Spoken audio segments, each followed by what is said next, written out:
Hello, good morning mga lalabs, mga vayots!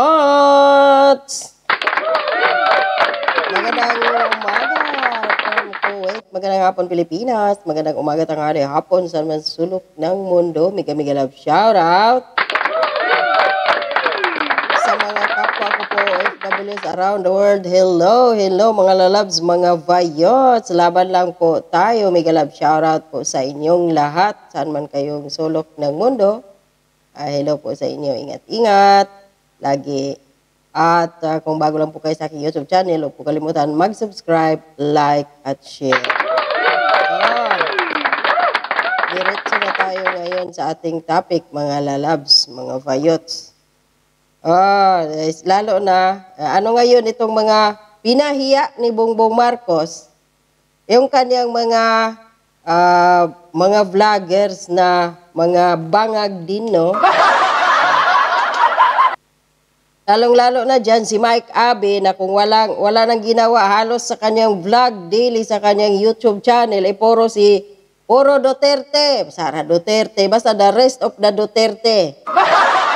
Kiboloy, Duterte, Kiboloy. Hindi man lang ko yan napanood na nakita na nag-vlog yan na bakit nagmahal ang bigas. Anong nangyari, Mr. President? Akala namin nang ikaw ay uupo, magmumura ang bigas. Bakit nagmahalan tapos yung gasolina? Lagi, sa isang, ngayon, in 2 weeks, parang 3 to 4 times na yata tumaas ang presyo. Ang langis. Yung bilihin, di ba? Tumaas ang inflation, tumaas yung rice inflation, basta lahat ng bilihin. O yun, tumaas. Wala ka mapanood kay Mike Abe. So ngayon, si Mike Abe, si Cash Jarrett, sino ba ito? Yung dyan, si Takeru Miyamoto, si GDB Comments. Nagbablog yan about kay Sara na hindi daw, marami pa yan sila ng mga vlogger. Top 1, si Mac Compact. Hindi daw si VP Sara nananahimik na tawag dito sa issue ng West Philippines, ng South China Sea na yan, no? Hindi daw nagko-comment. Hindi naman siya yung commander-in-chief. Kaya nga nang sinasabi natin at ng ibang vloggers, kung gusto nyo magsalita si VP Sara about dyan sa issue ng South China Sea, gawin natin siyang presidente, di po ba? Dahil mayroon po tayong presidente, buhay pa naman po si Bongbong Marcos, at siya yung commander-in-chief, at siya yung ating pinuno ng foreign policy, no? Ng Pilipinas. Siya yung leader ng Pilipinas pagdating sa foreign policy. So bakit kailangan ni VP Sara magsalita? Siyempre si VP Sara, abogado. Tatay niya si dating Pangulong Duterte, abogado din, prosecutor, naging fiscal. Alam niya, nag-aaral din si Tatay Digong according to doon sa kanyang gikan sa masa, para sa masa kamakailan lang iyon.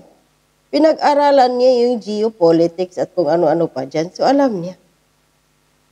Ina-advisean siguro din niya si VP Sara, hindi natin alam, na huwag magsalita dahil hindi mo yan mandato, yung magsalita dyan dahil hindi ikaw presidente. So ngayon, pahiya.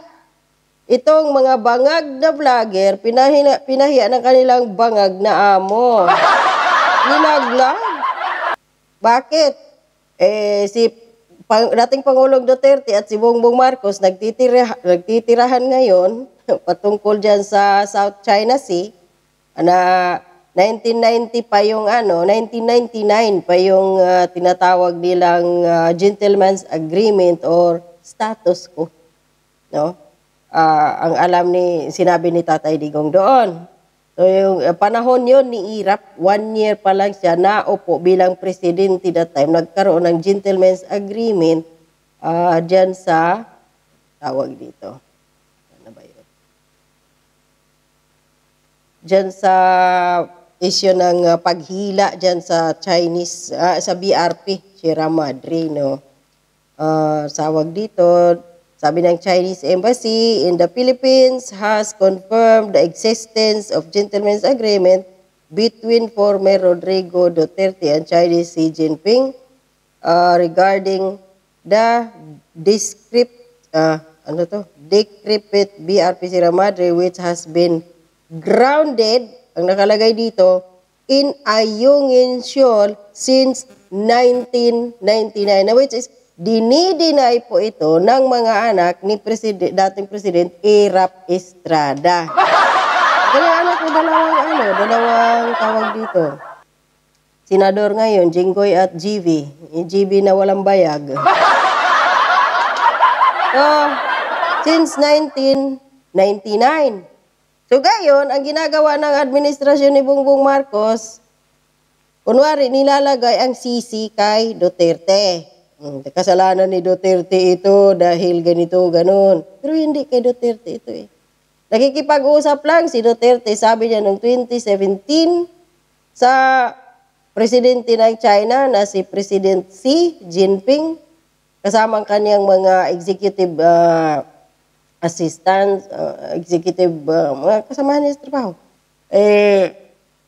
Sa kanyang department, executive department, walang binago mula itong sa BRP Sierra Madre na to since 1999 na agreement.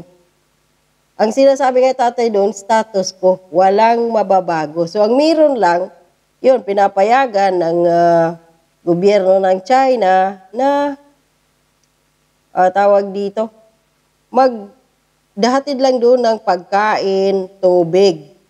Pero hindi po pwede na magdala ng mga kagamitan doon na para ayusin ang barko. Yun yung pagkasunduan. So, yung agreement na yan, after Irap, punta kay Gloria, tapos napunta kay Pinoy, napunta kay Duterte. Ang Bongbong Marcos, dahil siya yung may totoong gentleman's agreement doon sa Amerika, kay Uncle Sam, na hindi niya po masabi-sabi kung ano yon. Bakit? May katibayan man tayo na magbintang kay Marcos Jr., na siya yung totoong may gentleman's agreement sa Amerika dahil nagbigay po siya ng 4 na base militar dagdag. Yung una kay Pinoy, kaya nawalan ng isla dyan, sa South China Sea na pag-aari ng Pilipinas, at dito na naman ngayon kay Marcos, ang daming gusto ngayon gawin ng Marcos administration.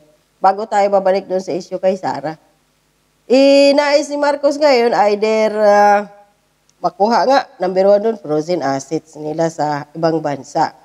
Tapos, yun, nagpauto siya, nagiging sunod-sunuran siya, nagiging aso siya ni Biden. So, ngayon, either gusto na term agreement pa, extension, kaya may tsa-tsa. Either, baka, pangalawa nito, gusto niyang tawag dito, martial law. Marami silang gustong gawin ngayon sa Pilipinas kaya sinisiraan ng Duterte. Yan eh. Frozen assets, nais nilang mag-martial law, tapos may term extension, tapos yung pang-4, baka kapag magkagira ang China at ang Pilipinas, ay ibibintang kay Duterte dahil sa pagtataksil ni Duterte sa bayan, kaya kakasuhan siya ng baka treason or kung ano pang ikaso kay Duterte. Kaya ito nila ngayon, dinidikdik kay Duterte itong gentleman's agreement na which is hindi to kanya. Kaya nga according to Duterte, nung kanyang press con, sinunod lang namin. Status quo, walang mababago. So ngayon, balik tayo dito sa issue kay Sara.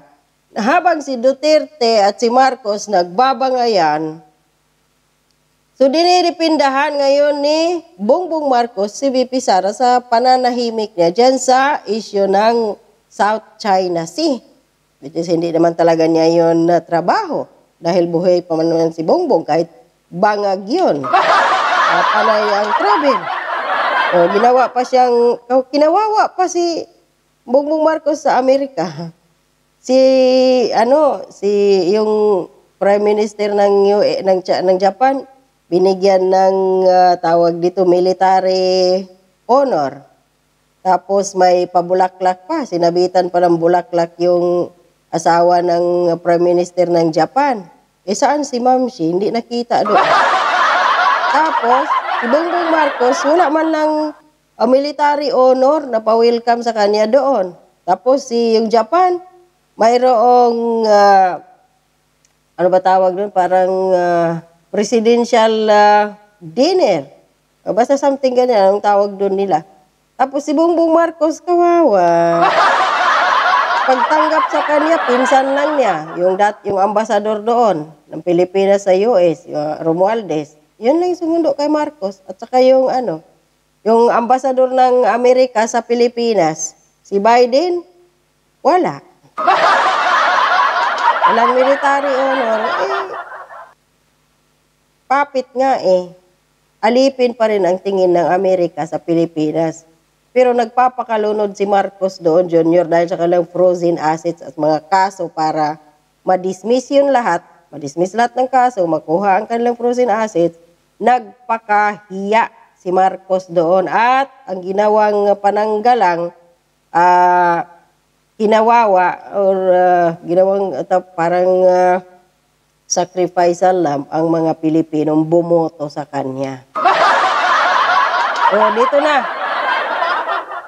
Tinanong si Marcos ng mga Junior, ng mga reporter, sabi dito ng Presidential Communication Office, President Ferdinand R. Marcos Jr. on Friday defended Vice President Sara Duterte on her supposed silence over the South China Sea issue as he assured the Filipino people that they are on the same page in dealing with China and its agenda.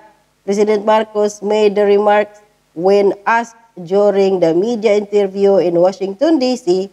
on the criticism being levied at Duterte for her silence on the China issue. Marcos said the Vice President Duterte is part of the government, but it's not her role it's not her role or position as Education Secretary to talk about China. Oh, Mike Ube! Ikaw lagi kang nananahimik si BP Sara, palibhasa tuta ng China. Ano ka ngayon? Pikat mo, Mike Abe, pikat.